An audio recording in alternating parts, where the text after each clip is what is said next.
You need a permit for that. Or did your mom forget to teach you the rules?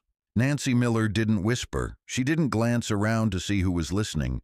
Her words cut the quiet of Oak Ridge Avenue like a cold wind snapping across a field of sunlight and laughter. It was just afternoon, the kind of summer Saturday where the air is syrup thick, and the only thing louder than the cicadas is the shriek of sprinklers.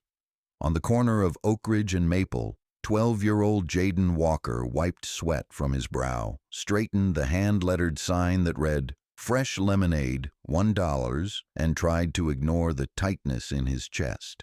He had picked this spot in front of his family's neat red brick house for a reason.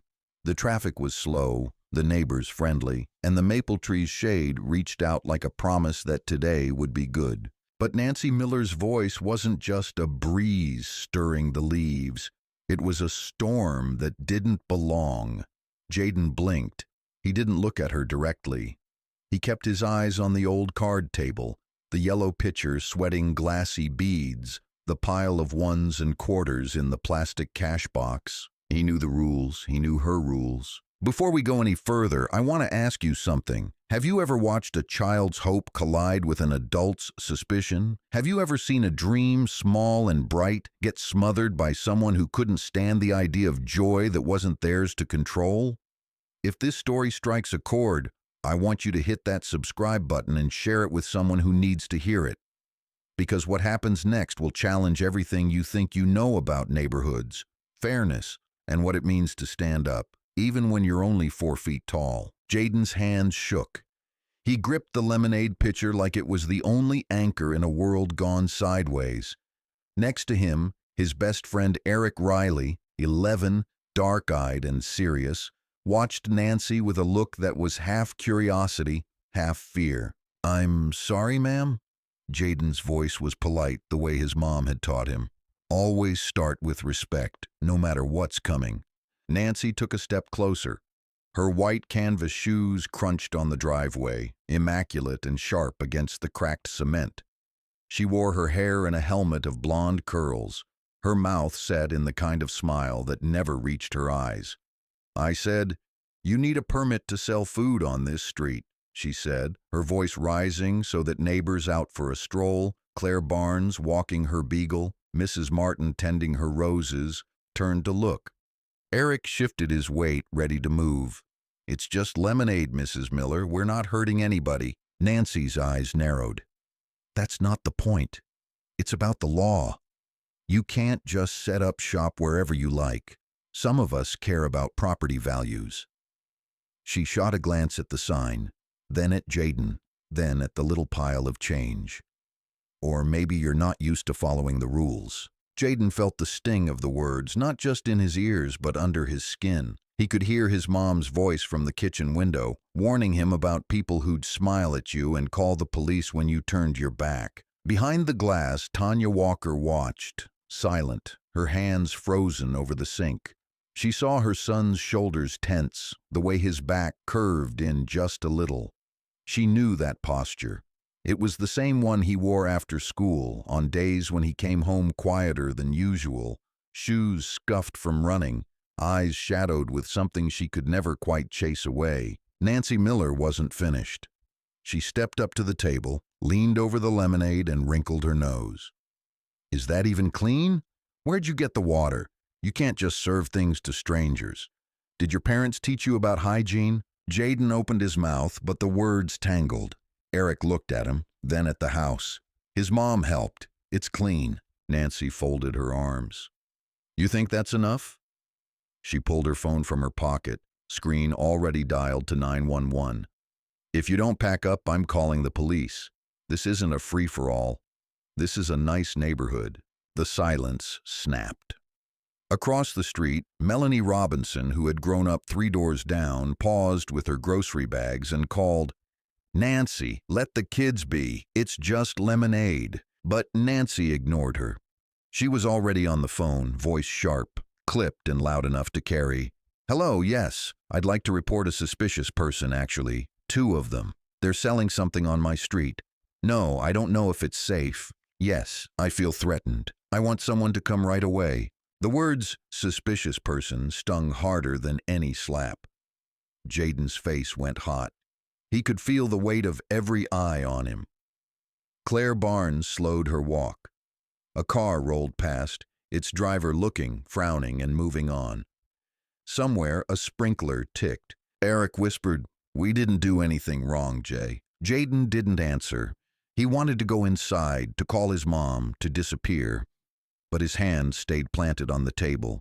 He thought about all the work he'd put in this week, washing lemons, designing signs, begging his sister Kiana for help with the lettering, practicing his "thank you for your business" in the mirror.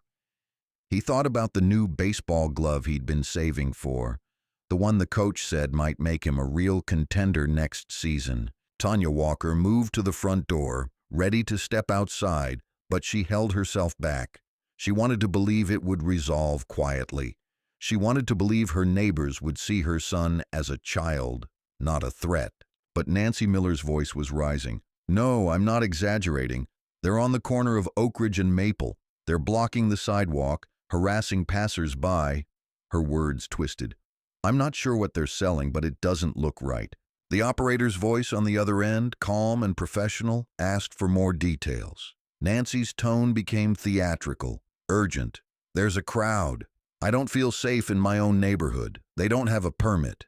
Please send someone." Inside, Tanya's hand tightened around the edge of the door. Deshaun Walker, sitting at the kitchen table with a newspaper, put down his coffee. He didn't say anything. He just looked at his wife, then at the window, and nodded once. "Jaden?" Kiana's voice came from the upstairs window, sharp and warning. "Mom said come inside." Jaden shook his head. His throat was tight, but he managed. "It's okay, Kiana. We're fine." Eric shuffled his feet, but he didn't run. Melanie Robinson crossed the street, put down her groceries, and stood beside the boys. "If you're calling the police, Nancy, tell them I'll be waiting too." Nancy's mouth tightened, but her phone was still pressed to her ear. "I'm talking to the operator now, Melanie. We'll see what they say about children breaking the law." The siren was faint at first, a ripple of blue and red in the far distance. Jaden's stomach dropped. He had never been in trouble with the police. He had seen videos, heard stories, and listened to his parents' warnings. "If anything ever happens, stay calm. Be polite.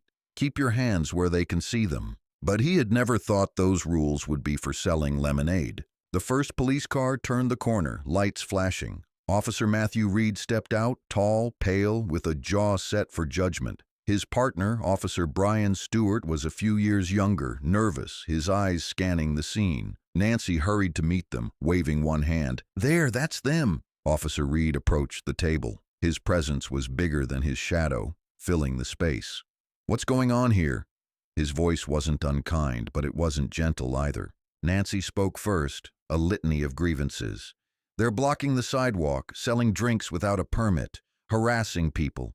I don't know what's in that picture, but I don't want my grandchildren anywhere near it." Officer Stewart looked at the boys. "Is this your stand?" Jaden nodded. "Yes, sir." "Is this your house?" Officer Reed asked. Jaden nodded again, quietly. "Yes, sir, that's my mom's car in the driveway." Officer Stewart glanced at the lemonade, at the sign, at Eric and Melanie. "Where are your parents?" Tanya Walker stepped out, calm but fierce.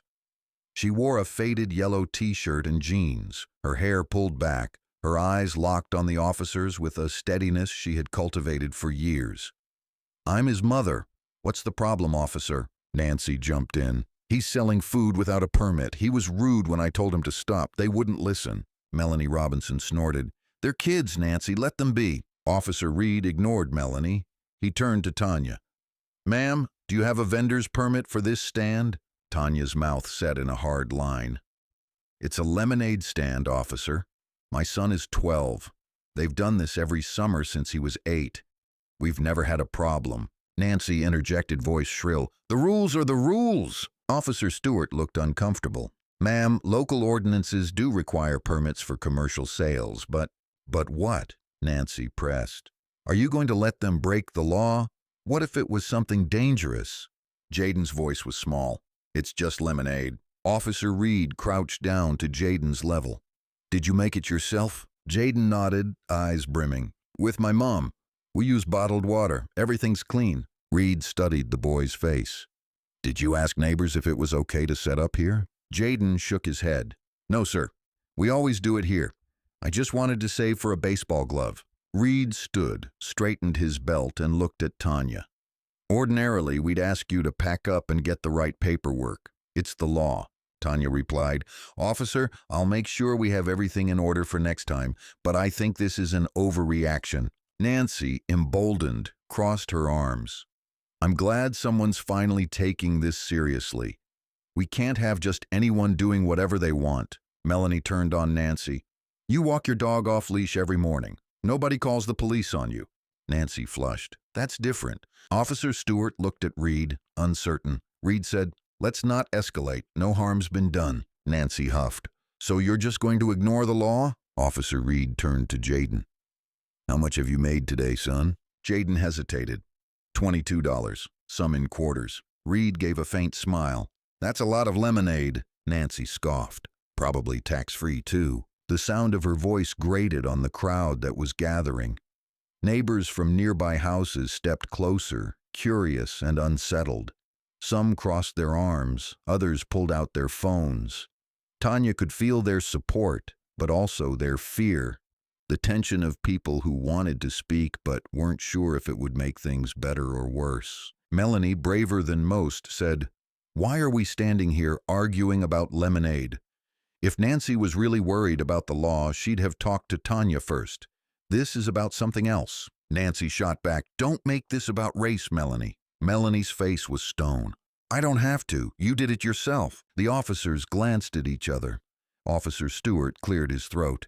Ma'am, we'll file a report, but we're not making any arrests today. Nancy's face twisted. So, you're just going to let them get away with it? Reed, weary, shook his head. We're going to let a couple of kids finish their summer afternoon. If the city wants to enforce the permit law, they'll send a letter. Nancy glared at Jaden, then at Tanya. Unbelievable. I try to look out for this neighborhood, and this is what I get. Officer Stewart, trying to smooth things over, said, Ma'am, if you have further concerns, you can file a complaint at City Hall. For now, everyone can go about their day. Nancy, defeated but not cowed, stalked back across the street, phone clutched in her hand. She muttered to herself, glancing back once more before slamming her door behind her. Jaden sagged with relief, but the tears he had fought finally spilled. Eric put a hand on his shoulder. It's okay, man. She can't stop you. Tanya hugged her son. You did nothing wrong. Don't ever forget that. Melanie squeezed Jaden's arm. If you ever need anything, you come see me, okay? The officers walked back to their car, heads low, saying nothing. But the neighborhood was changed. The tension didn't break. It hung in the air like humidity, thick and heavy. People talked in clusters, some sympathetic, some silent, some angry in their own ways. Jaden looked at his lemonade stand. The pitcher was still half full. The sign still waved in the breeze, but something was broken. The joy was gone. He thought about packing up, about leaving the table and the dream behind. But then he heard his father's voice behind him. Deshaun Walker, tall, steady, a quiet man who had seen more than he ever told his children, crouched beside Jaden and Eric. You boys did right. Don't ever let anybody tell you different. Jaden nodded, wiping his eyes. Can we keep going? Deshaun looked at Tanya, who nodded. If you want to, she said. You can. Jaden straightened the sign one more time, poured a new cup and handed it to the next neighbor who approached, Claire Barnes, who pressed a 5 into his hand and whispered, You keep shining, Jaden. Don't let anybody dim your light. For the next hour, more neighbors came. Some brought extra quarters, others just words of encouragement. The story of what had happened spread in the way that stories do, quietly, then with a rush, until it seemed everyone knew. Some people looked at the house across the street, shaking their heads. Others glanced at Jaden and saw him anew, not just as the kid selling lemonade, but as the kid who had stood his ground. At 2:17 p.m., as the sun reached its fiercest, a black SUV pulled to the curb. The windows were tinted, the chrome wheels catching every glint of summer light. The door opened, and out stepped a man tall as a linebacker, sunglasses hiding his eyes, but his stride all confidence. Some recognized him. Some just stared. He walked over to Jaden's stand, pulled out his wallet, and smiled wide enough for the whole street to see. But that's a story for next time. For now, all you need to know is that sometimes the world tries to shrink your dreams. And sometimes when you stand tall anyway, the world answers in ways you never could have imagined. So let me ask you again, if you saw a child's hope under attack, would you speak up or would you let silence win? Because today a neighborhood was forced to choose, and tomorrow the whole country might be watching. The sun was still brutal at 2:17 p.m. when the black SUV's engine hushed to a stop. By then, Jaden Walker's lemonade stand was more than a childhood project. It was a landmark.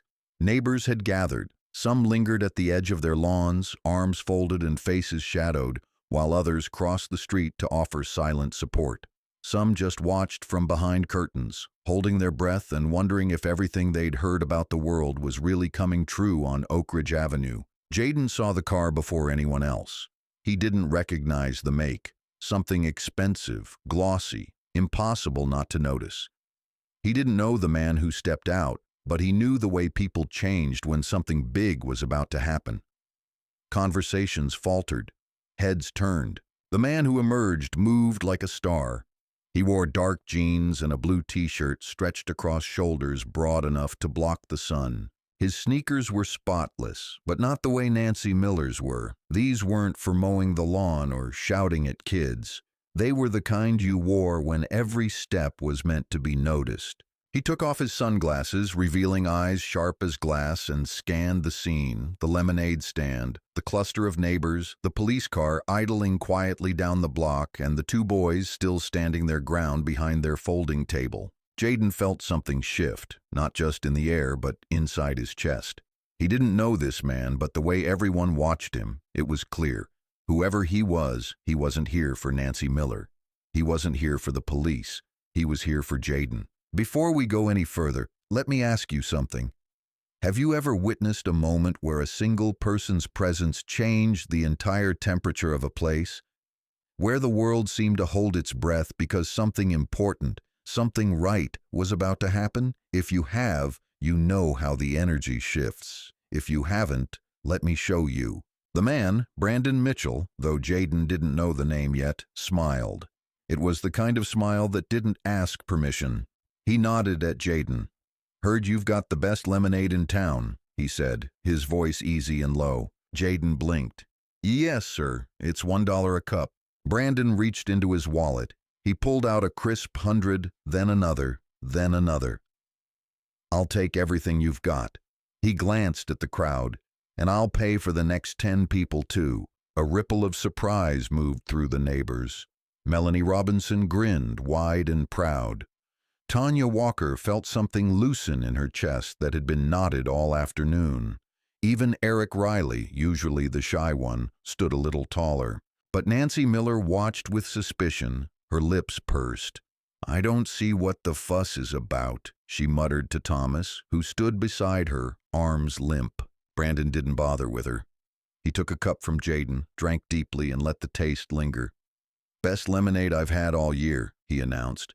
"Maybe ever." He turned to the crowd. "Anyone else thirsty?" He held out the cash like a flag, waving people forward. Suddenly, the street wasn't just a street, it was a stage, and the audience was waking up. Kids who'd been watching from behind fences rushed forward. Adults who'd kept their distance edged closer. Melanie, never one to waste a moment, grabbed a cup, dropped a 5 into the cash box, and handed the drink to her son, who beamed like he'd just won a prize. Jaden kept pouring. His hands shook a little, but it wasn't from fear anymore. It was something else, something that tasted like hope. Tanya Walker wiped a tear from her eye before anyone could see. Deshawn put a hand on her shoulder, steady as stone.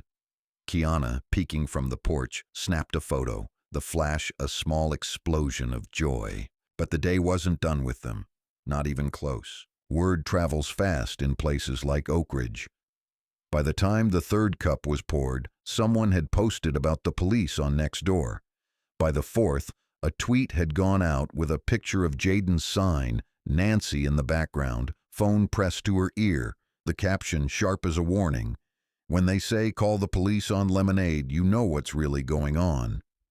By the time the fifth cup was poured, local media was on the scene. A silver van pulled up, WJPR Channel 5 stenciled in bold blue letters on the side.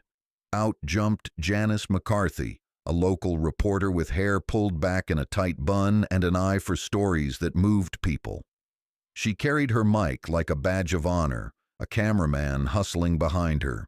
"Is this the famous lemonade stand?"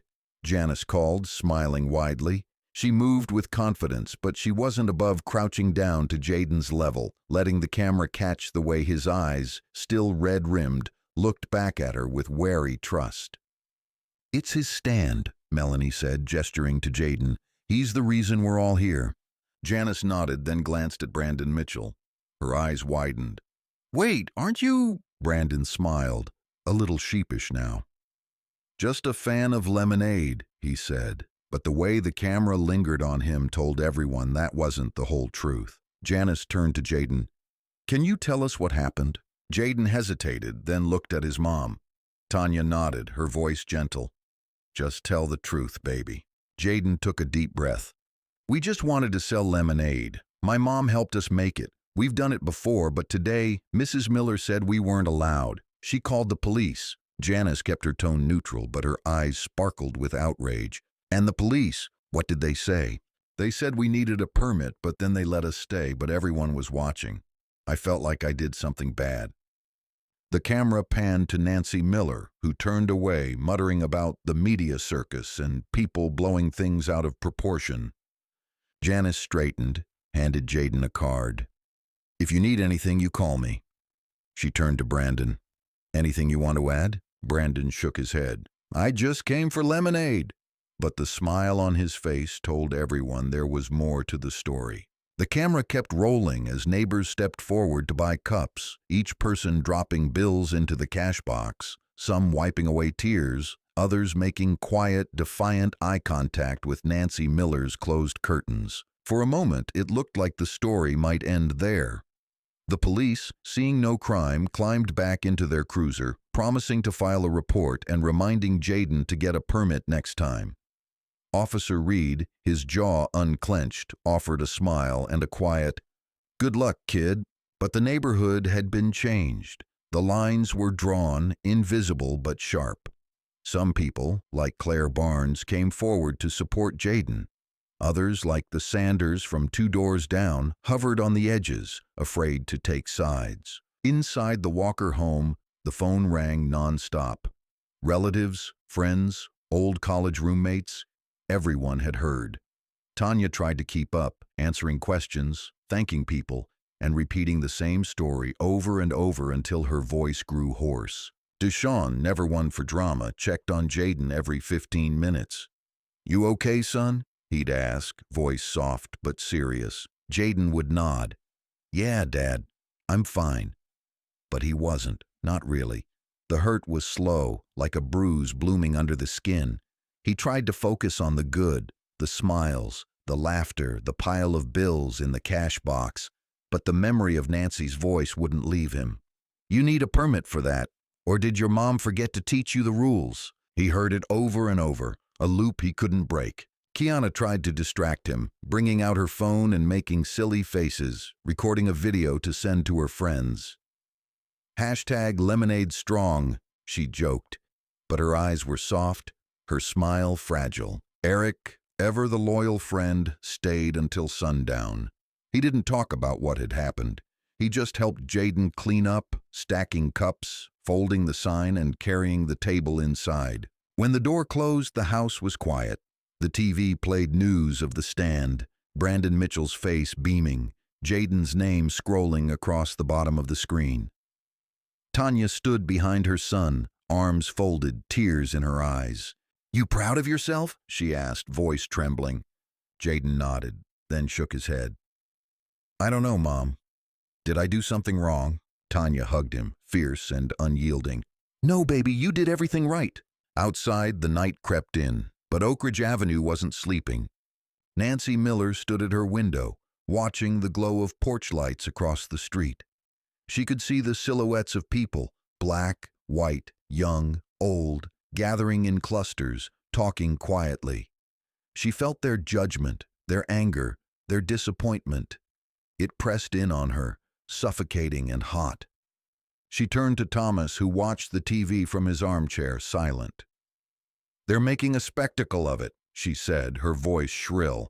"I was just trying to keep the neighborhood safe." Thomas didn't answer. He changed the channel, flipping past the coverage. Nancy gripped the curtain, her knuckles white.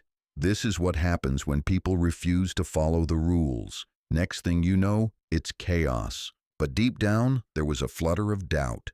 Had she gone too far? Had she misjudged the moment? She pressed those thoughts down, letting her anger fill the empty spaces. Meanwhile, in living rooms across the city, people watched the story unfold on their phones, laptops, and TVs. They saw the video of the police car, the interviews with Jaden and Tanya, the quiet dignity of a boy who had only wanted to sell lemonade. Some felt rage. Some felt shame. Others felt hope that maybe, just maybe, the world was waking up. Brandon Mitchell, sitting in his hotel suite, watched the news replay the footage. His phone buzzed nonstop, calls from his agent, messages from teammates, reporters begging for comments. He thought of Jaden's face, the way the boy had tried to stand tall even when the world wanted him small. He remembered his own childhood, growing up in a place not too different from Oak Ridge, selling candy bars door to door, dodging suspicion at every corner. He made a decision. He picked up the phone. "Yeah, this is Brandon. Get me the mayor's office. I want to talk about Oak Ridge Avenue." Back on Oak Ridge, as the night deepened, the Walker family sat around the kitchen table. The cash box was open, the bills stacked neatly, the quarters and dimes shining in the lamplight. Deshaun spoke, his voice rough with emotion. "I want you to know, son, that what you did today, it matters. More than lemonade, more than money. You showed people who you are, and you showed them what's possible when you don't back down." Jaden nodded, but the weight of the day pressed in. He was tired, bone deep, soul deep, tired. He wanted to sleep, to forget, to wake up in a world where selling lemonade was just lemonade. But he knew it wouldn't be that simple, not now, not ever. Tanya brushed his hair back. "You rest, Jay. Tomorrow's another day." Kiana hugged him, tight as a promise. "We're proud of you," she whispered. Jaden smiled, a real smile this time, and let himself believe just for a moment that maybe things would be better tomorrow. But the world doesn't wait, not anymore. By sunrise, the story had gone national. The phone rang before dawn. CNN, MSNBC, Fox News, The Today Show. Everyone wanted to talk to the Walker family, to Jaden, to Tanya, to Deshaun. Everyone wanted to know what it felt like to have your childhood turned into a headline. Jaden, groggy, stumbled into the kitchen, rubbing sleep from his eyes. Tanya was already on the phone, her voice calm but strained. "Yes, thank you for calling. We're grateful for the support. Yes, he's fine. Yes, we're planning to keep the stand open." Deshaun poured coffee, staring at the pile of messages. "You ready for this?" he asked, voice low. Jaden shook his head. "I don't know, Dad. I just wanted to sell lemonade." Deshaun smiled, sad and proud. "Sometimes, son, you don't get to choose what the world sees in you, but you do get to choose how you show up." Jaden thought about that. He poured himself a glass of juice, not lemonade, and sat at the table, staring at the window. Outside, reporters were gathering. Cars lined the street, cameras and microphones everywhere. Melanie Robinson was already out front, greeting them, shielding Jaden as best she could. The first knock came at 6:45 a.m. Janice McCarthy, notepad in hand, smile bright. "Ready for another interview, superstar?" Jaden shrugged. "I guess." Tanya put an arm around him. "You don't have to do anything you don't want to." But Jaden nodded. "If people want to hear, I'll tell them." And so he did, over and over, all day long. To every camera, every microphone, every stranger with a question and a story of their own. He talked about lemonade, about hope, about the sting of suspicion. He talked about his mom and dad, about Eric, about the way Melanie had stood up for him when it mattered most. He talked about the way a single voice could change everything. But not everyone was celebrating. Nancy Miller watched from her window, seething. The world, it seemed, had turned against her overnight. Social media was a wildfire, her name, her face, her words repeated, twisted, magnified. Thomas tried to comfort her, but she brushed him off. They don't understand. They don't see what I see. It's about rules. It's about order. But even she didn't believe it anymore. Not really. The doubts, so carefully buried, began to surface. She checked her messages, dozens of angry texts, voicemails, emails, some threats, some pleas for an apology. All of them were reminders that her world had changed too. She slammed the laptop shut. The sound echoed in the empty room. By noon, Oak Ridge Avenue was a carnival. Food trucks appeared. Local businesses donated treats and prizes. Banners waved in the wind. Jaden's Lemonade, justice for all. The mayor arrived, shaking hands, giving interviews. He posed for photos with Jaden, with Tanya, with the neighbors who had rallied to support them. Brandon Mitchell returned, this time in a suit and tie, cameras rolling. He knelt beside Jaden, whispered something no one else could hear, then stood and announced to the crowd, "I'm buying every cup of lemonade this young man can pour, and I'm leaving a tip, $1 million to help kids like Jaden all over this city follow their dreams." The cheers were thunderous. Reporters shouted questions. Jaden's eyes went wide. Tanya gasped, clutching her son. Deshaun hugged them both, his voice breaking. Eric high-fived Jaden, then hugged him. "Told you were going to be famous." Kiana danced in the street, phone held high, streaming it all live to her followers. For a moment, Oak Ridge Avenue belonged to Jaden Walker, to his family, to everyone who believed that sometimes standing your ground changes the world. But behind the smiles, behind the music and banners, there were wounds. Jaden felt them. In the quiet moments when the cameras were gone, when the crowds faded, he remembered the way Nancy's voice had cut him down. He remembered the fear, the shame, the way it felt to be small. Tanya felt them too, in the way her heart still raced when the phone rang, in the way she held Jaden a little tighter at night, in the way she watched every stranger with suspicion. Deshaun carried them in his silence, in the lines on his face, in the way he stared out the window long after the world had gone to sleep. But they were not broken, not anymore. They were stronger, together. Let me ask you one more time. If you saw a child's hope under attack, what would you do? Would you stand by? Would you turn away? Or would you step forward, cup in hand, and say, "I'm with you"? Because on Oak Ridge Avenue, the answer was clear. And tomorrow, when the world moves on to the next story, the next outrage, the next fight, Jaden Walker's lemonade stand will still be there, a testament to courage, to hope, and to the simple, stubborn refusal to let hate win. Jaden Walker's world kept spinning faster than he could catch his breath. The sun rose the next morning, and with it came a quiet that felt heavier than all the noise from the day before. In the kitchen, Tanya was already awake, making breakfast she knew Jaden wouldn't eat because his stomach was still full of nerves. She set the table, smoothing a napkin beside his favorite cup, and every small gesture was its own prayer for normalcy. But she knew there was no going back to the way things were before the lemonade stand became news. Jaden watched the front window. Every car that slowed, every footstep on the porch made his shoulders tense. He wanted the world to see him for the right reasons: hard work, hope, the smile he practiced in the mirror when he first put out his sign. But he knew that to some people, he would always be the kid who made headlines, not lemonade. The story wasn't just his anymore. It belonged to everyone who'd seen the video, who'd shared their own stories of suspicion and small joys interrupted. Deshaun sat at the table with Jaden, silent for a long time, until the silence itself said more than words.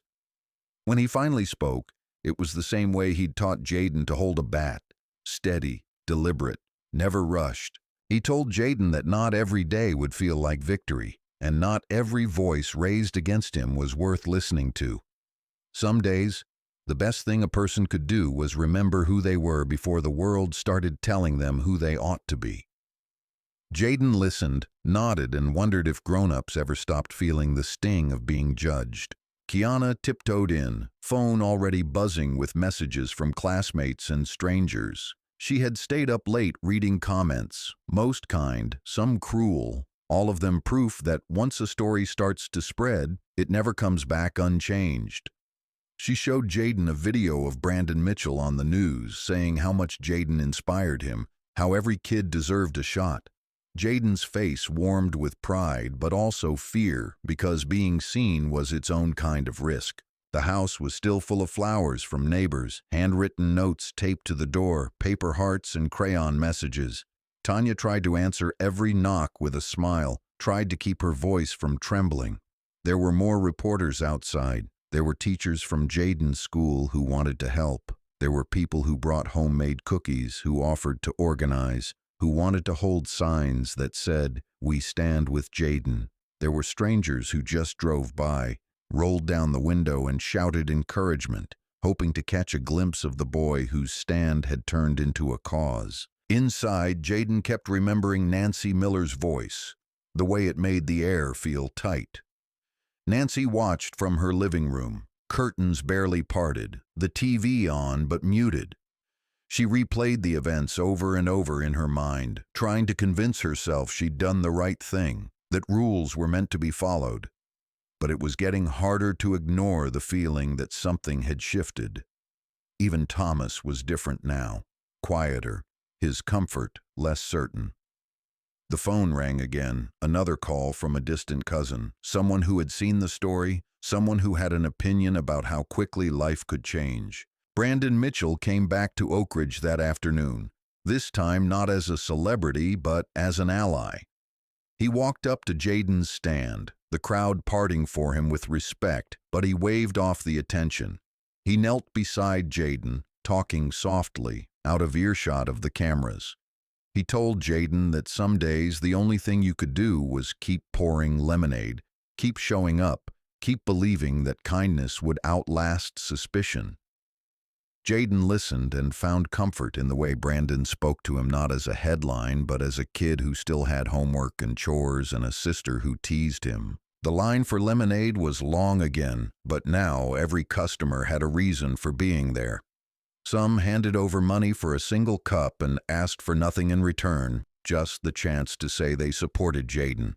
Others wanted to hear the story from him directly, wanted to thank his mother for her strength. The air was full of voices, neighbors talking about change, about how easy it was for things to go wrong, about how they hoped this would be the moment their block learned to listen. Reporters stayed longer, setting up cameras and microphones. Janice McCarthy stood near the curb, scribbling notes, letting the neighborhood's words fill her notepad. She talked to everyone, Tanya, Melanie, Claire Barnes, even Thomas when he stepped out to pick up the morning paper. She listened to Nancy through the closed window, her words muffled but her regret clear. The story was evolving, and Janice was determined to capture the truth, not just the headlines. Jaden answered questions as best he could, but sometimes he just wanted to be left alone, to ride his bike or shoot hoops with Eric without thinking about lessons or legacy. Eric stayed close, always ready to crack a joke or pass a ball, the kind of friend who doesn't need to say much to make things feel normal again. They talked about the new baseball glove Jaden wanted, about summer plans, about the hope that when school started, things would have settled down. Tanya spoke with city officials about the permit. She filled out forms, took phone calls from lawyers who offered help for free, and wrote polite responses to messages from across the country.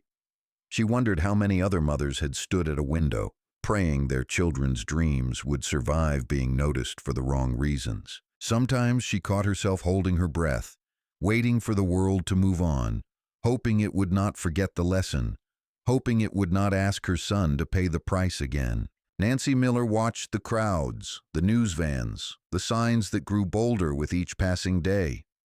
She heard whispers from neighbors, saw the way people averted their eyes when she walked to the mailbox. At first, she was defensive, ready to justify, ready to insist. But as the days went by, she started to feel the weight of her actions, the slow unraveling of certainty that comes when the world tells you you've made a mistake. She wrote letters to herself at night, letters she would never send, trying to make sense of the gap between intention and impact. The Walkers' home became a place of gathering. There were meetings in the living room, plans for a community fund, discussions about how to make things better for other kids.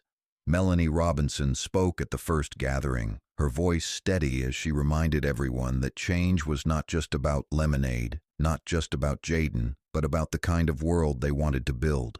Some neighbors listened, others shifted uncomfortably, unsure of how to move forward. Deshaun called his brother in Atlanta, told him the whole story, listened as his brother shared his own memories of small slights and big victories. They talked about what it meant to be a black father in America, about how the rules were always changing, about the pride and the fear that came with raising kids who dream. Brandon Mitchell started a scholarship fund in Jaden's name. He called friends from the league, gathered support from sponsors, made sure the fund would outlast the headlines. He spoke to reporters about the need for opportunity, about the way a simple act could ripple outward, about the responsibility of those who had found success to make the path easier for those who followed. Jaden listened to the news, barely believing his name was at the center of so much attention. In classrooms, teachers used Jaden's story to talk about fairness, about standing up for what's right, about the ways bigotry can wear a friendly face. Kids argued about who was right, about whether the police should have been called, about whether lemonade should ever cause so much trouble. Some saw themselves in Jaden, others saw their own parents in Nancy Miller. And the conversations were louder, sharper, but also more honest than they had been before. At night, when the house was finally quiet, Tanya and Deshaun sat at the kitchen table holding hands. They didn't talk about the news or the scholarship or the money piling up in the cash box. They talked about Jaden, about his dreams, about how proud they were that he had not let the world make him bitter. Tanya whispered that she hoped her son would remember the good more than the bad. Deshaun promised he would, as long as the world gave him a chance. Jaden lay in bed, staring at the ceiling, listening to the hum of the city outside. He thought about the lemonade stand, about Brandon Mitchell, about the way his life had changed in the blink of an eye. He tried to remember what it felt like before, when summer was just about lemonade and sunshine and friends. He knew it would never be that simple again, but he also knew that he was stronger now, that his voice mattered, that he had become part of something bigger than himself. He drifted off to sleep, dreaming not of headlines or crowds, but of handing a cup of lemonade to the next kid who needed it, of showing them that kindness could be louder than hate, that hope could last even when the world tried to crush it. And in the quiet of Oak Ridge Avenue, as the stars came out one by one, the story kept growing, word by word, heart by heart, a promise that tomorrow would bring a new chance to pour another cup and stand tall once more. The days unfolded with a strange rhythm on Oak Ridge Avenue, as if time itself had split into before and after. Before the lemonade stand, neighbors knew each other's names, waved politely, borrowed sugar or rakes or jumper cables, and thought of their block as safe and ordinary. Afterward, every interaction carried extra weight, curiosity, sympathy, sometimes discomfort. Each morning, Jaden's story was told anew, in voices that grew softer with understanding or sharper with resentment, depending on who was doing the telling. Jaden woke early most mornings, the house still quiet but never quite restful. Sometimes he stared at the ceiling, wondering what the day would bring. Would new faces appear on the sidewalk with cameras or gifts? Would the mail bring another bundle of letters, praise, and occasionally hate? Some letters came from places Jaden had only seen on TV, New York, Chicago, Atlanta, places where people said they saw a piece of themselves in him. Tanya sorted each envelope, reading them aloud at the kitchen table, folding the good ones into a shoebox Jaden kept under his bed. The harsh letters, the ones that said, "Kids need to learn their place," or accused the Walkers of stirring up trouble, she threw out before Jaden ever saw them. She wanted to protect his heart, even if she couldn't protect his name. The front yard became a gathering place, not just for supporters, but for those seeking answers. Melanie Robinson often arrived with homemade muffins or lemonade of her own, her presence both comfort and shield. She was one of the first to speak up for Jaden, and her pride in him was contagious.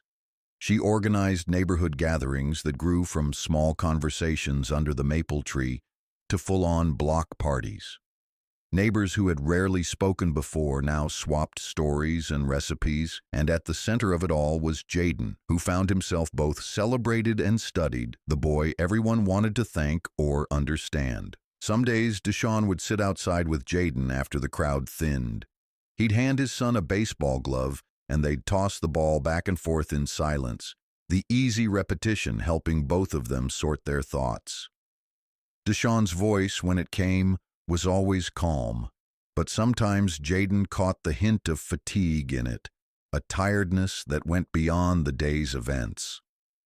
Deshaun knew what it meant to be watched, to have people judge him before they knew him, and he worried about the toll the spotlight would take on his children. He tried to remind Jaden that being seen was not the same as being known. "Don't let their ideas change who you are," he would say. "You already know your worth." Kiana used her voice more than ever, finding power in solidarity and laughter. She became the first to challenge adults at meetings, to correct false rumors, to share resources with other kids who wanted to make a difference. She encouraged Jaden to join her in online discussions, guiding him through the digital maze of activism and friendship, teaching him to use hashtags for good instead of just for trends. Sometimes they'd film short clips together, showing off their lemonade recipes or talking about their dreams. These videos, intended for fun, became small beacons for other families looking for hope and guidance in their own towns. Brandon Mitchell kept showing up, not with grand gestures, but with consistency. He played basketball with Jaden, shared stories about being overlooked and underestimated, and reminded him that resilience was sometimes quieter than courage. On quieter days, Brandon talked to Tanya and Deshaun about the opportunities he wished he'd had, about the responsibility of being the first or the only in a room. He made calls to city leaders, encouraged businesses to sponsor more youth events, and without seeking credit, helped organize grants for kids whose ambitions stretched beyond what their neighborhoods usually allowed. Church on Sundays grew in importance, a place where the Walker family could rest in shared song and prayer. Pastor Sean Davis wove Jaden's story into sermons about standing up for justice and loving your neighbor.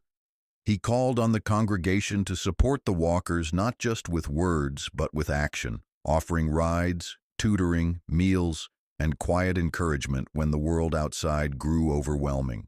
Jaden sometimes helped with Sunday school, shy at first, but growing into the role, amazed by how many younger kids looked up to him. He taught them how to make lemonade from scratch, adding a little extra sugar for the ones who needed it most. Nancy Miller's isolation grew with each passing week. Some neighbors tried to check on her, bringing soup or invitations to join gatherings, but she declined, her pride bruised and her understanding of her place in the community shaken. She watched Jaden stand from her window, the laughter and noise now a constant reminder of what she had set in motion. Thomas urged her to attend a community circle, a new tradition started by Melanie, but Nancy was slow to accept. She spent hours reading about other towns, other stories, searching for proof that she wasn't the only one who had made a mistake. Sometimes she cried late into the night, ashamed but unsure how to fix what had been broken. The city council's response to Jaden's story went beyond promises. They passed new guidelines for youth businesses, making it easier for kids to set up stands and small projects without fear of legal trouble. Jaden was invited to speak at a council meeting. He wore his best shirt, ironed by Tanya, and spoke about fairness, opportunity, and what it felt like to be seen as a problem instead of a neighbor. The applause that followed was genuine, and afterward other children approached him, asking for advice, eager to start projects of their own. Local businesses joined in, donating supplies and sponsoring events. The corner grocery offered discounts for all young entrepreneurs. The hardware store gave away lemonade stand kits. Tanya marveled at the changes, both grateful and wary, knowing that good intentions sometimes faded with the headlines. Still, she helped other parents navigate the new system, encouraging them to let their kids dream without fear.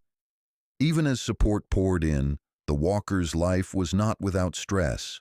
Tanya sometimes worried that their family would always be defined by the stand, that Jaden's future would be shaped by a story he hadn't chosen. She kept a close watch on her children, looking for signs of anxiety or sadness, reminding herself to make space for fun, not just responsibility. Deshawn's job felt more important than ever, and he took pride in knowing that his son's story had opened doors for others. Yet he struggled with the pressure to be a perfect role model, to never show his own frustration or pain. Jaden sometimes needed to escape, to ride his bike alone down streets that still felt like home. He learned to find solace in nature, in quiet moments by the creek, in the comfort of family dinners and late-night talks with Kiana. He grew to understand that courage was not the absence of fear, but the willingness to act in spite of it. As summer gave way to fall, the neighborhood settled into a new normal. The lemonade stand remained a fixture, but its purpose shifted. It was now a meeting place, a site of celebration and remembrance. On the anniversary of the incident, the community held a festival complete with music, games, and speeches from city leaders. Jaden poured the first cup, and as he handed it to Melanie, the crowd erupted in applause. There were moments of silence for others who hadn't found justice, reminders that the work was not done, but there was also joy, laughter, and a sense that Oak Ridge Avenue had truly changed. Nancy finally found the courage to approach the Walkers carrying a letter of apology and a small bouquet from her garden. She spoke softly, her words halting but sincere, expressing regret and a desire to do better. Tanya accepted the flowers, her own heart full of forgiveness and a hope for healing. Jaden nodded politely, not sure what to say but grateful for the gesture. The neighborhood grew stronger, more connected, and as Jaden returned to his stand each week, he saw not just the faces of friends, but the possibility of a world where a simple act of kindness could ripple outward, touching lives far beyond Oak Ridge Avenue. The lessons of that summer stayed with him, lessons about courage, community, and the unbreakable hope that can grow from the smallest seed. And as the sun set each night, Jaden stood at his stand, grateful for the chance to pour another cup, to greet another neighbor, to build a legacy not of fear, but of trust, resilience, and a belief that every child deserves to be seen, supported, and celebrated for exactly who they are. Even as the seasons changed, Oak Ridge Avenue remembered. The story of Jaden's lemonade stand never faded completely, woven as it was into the neighborhood's rhythms and rituals. A year had passed since Nancy Miller's 911 call, yet the lessons kept echoing, not as a wound, but as a pulse of determination and hope that refused to die. Jaden awoke every morning with a new kind of purpose. He was still a kid, still laughed too loudly with Eric, still lost socks and left homework half-finished, but he carried an awareness, a sense of responsibility to the people who saw themselves in his struggle. He kept the shoebox of letters, now 2 shoeboxes, under his bed, pulling them out on rainy days to read the ones that mattered most. Some came from kids in distant cities who told stories of their own stands, their own neighbors, their own victories. Others came from adults, some apologizing for things they'd done long ago, some simply offering gratitude for the hope Jaden had sparked. His parents watched him with quiet pride. Tanya insisted on family time every Sunday, keeping the world's demands at bay for at least a few hours. She cooked Jaden's favorite dinners, made room for laughter, reminded him that being loved was not about what he'd done, but who he was. Deshawn continued to remind his son that resilience wasn't something you found in crowds or news headlines, but in the way you treated others when no one was looking. Sometimes they'd sit on the porch in silence, sharing the comfort of a world that felt a little more just, even if only for their small corner. Kiana's activism had become its own source of pride for the family. She led youth groups, organized park cleanups, and spoke on panels about the power of voice and action. She encouraged Jaden to speak up when he felt overlooked, but also to listen, to let other stories in. The siblings became closer than ever, allies in a cause that was bigger than both of them, but rooted in the small daily acts of kindness and courage that shaped their home. Brandon Mitchell's scholarship fund grew beyond what anyone expected. More local kids started lemonade stands, bake sales, tutoring clubs, anything that let them be seen and supported, not questioned or dismissed. Brandon visited less often, knowing the Walkers needed space to be a family, not a symbol, but he called regularly and checked in after every major interview or article. He never let Jaden forget that his real legacy was not in fame, but in the quiet, persistent hope he'd given to others. Oak Ridge Avenue itself changed, but not overnight. Some neighbors never quite forgave Nancy, some found it easier to keep their distance, but many more became part of a new fabric, helping each other, sharing meals, remembering that no one's worth should ever be decided by fear. The new playground, built from donations raised in Jaden's name, became a symbol of that unity. Its bright colors and joyful noise a daily reminder that the neighborhood had chosen hope over suspicion. Nancy Miller herself changed, slowly and painfully. She attended every community meeting, often sitting in silence but always staying until the end. She volunteered at the new after-school program, offering her skills without asking for praise. She apologized again and again, not just to the Walkers, but to others she'd judged or ignored over the years. It was never easy. Sometimes a single look or word would remind her of that terrible day, and she'd go home in tears. But she kept coming back, kept trying, slowly rebuilding trust that had been shattered in a single afternoon. The national spotlight faded, as all spotlights do, but Jaden's story was far from forgotten. Teachers wove it into lesson plans. Local leaders pointed to it when talking about reform. Even when the world's attention moved on, the Walker family remained at the heart of their community's story, living proof that ordinary people could change the world, not through grand gestures, but through steady, stubborn kindness. Jaden's Lemonade stand still opened every summer, its hand-painted sign now a little faded from sun and rain, but more loved than ever. Some days, the line was just a few neighbors, old friends sharing a smile and a memory. Other days, new families came from across the city, eager to meet the boy who'd taught a neighborhood to look inward and choose better. Jaden still loved pouring lemonade, but he'd learned to love the conversations more, the way a simple cup could open hearts, break barriers, remind people that every child's dream deserved a chance to flourish. Sometimes he spoke at schools or city events, always a little nervous but always honest. He talked about courage and fear, about the pain of being doubted, and the joy of being believed. He told other kids that it was okay to be scared, but that it was never okay to let someone else decide your worth. He grew older, taller, and the world grew with him. College invitations arrived, some from places that had sent those first letters of support. He thought about studying business, maybe social work, maybe law. He dreamed of opening a community center, a place where no kid would have to explain themselves for wanting to belong. His family cheered him on at every step, celebrating not just his successes, but the person he had become, a young man shaped by challenge, strengthened by love, and determined to make the world safer for the next child who put up a stand on a hot summer day. The final lesson was this: the world was never fixed in a single moment or by a single act. True change came in the quiet, daily effort to do right, to forgive, to build community, to teach hope. Jaden's story was a chapter, but the book was still being written by every neighbor who stood up, every child who dared to dream, every adult who chose to believe that tomorrow could be better than today. And as another summer dawned on Oak Ridge Avenue, Jaden set up his table beneath the old maple tree, poured a cup for his father, handed a second to Melanie, and smiled at the line forming down the block. He knew there would always be challenges, always someone who doubted or feared, but he also knew that with every act of kindness, every new friend made, every dream shared, the world became a little sweeter. Jaden Walker's lemonade stand stood as more than a story, more than a headline.